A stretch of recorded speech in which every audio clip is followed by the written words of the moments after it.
அனைவருக்கும் வணக்கம். இப்போ நம்ம பார்க்க போகிறது Rajasthani special Lal mass recipe. இதுக்கு 12 காஷ்மீரி மிளகாயை 2 மணி நேரத்துக்கு ஊற வச்சு அரைச்சி எடுத்துக்கோங்க. ப்ரெஷர் குக்கரில் 2 டேபிள் ஸ்பூன் நெய் எடுத்துக்கோங்க. இதோட 2 பிரிஞ்சி இலை, 2 கருப்பு ஏலக்காய், 3 ஏலக்காய், 3 கிராம்பு, 2 துண்டு பட்டை இதெல்லாம் சேர்த்துட்டு 2 வெங்காயத்தை மெலிசாக நறுக்கி சேர்த்துக்கோங்க. இதோட 1 டேபிள் ஸ்பூன் உப்பு சேர்த்து இதை நல்லா வதங்க விட்டுருங்க.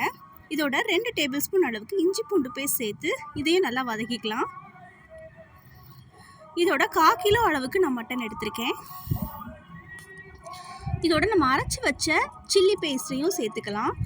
சேர்த்துட்டு இதை நல்லா மிக்ஸ் பண்ணிவிட்டு 1 கப் அளவுக்கு தயிர் சேர்த்துக்கோங்க. சேர்த்துட்டு 1 டீஸ்பூன் கரம் மசாலா, 1/2 டீஸ்பூன் மஞ்சள் தூள், 2 டீஸ்பூன் மல்லித்தூள் சேர்த்துட்டு இதையும் நல்லா மிக்ஸ் பண்ணிக்கலாம்.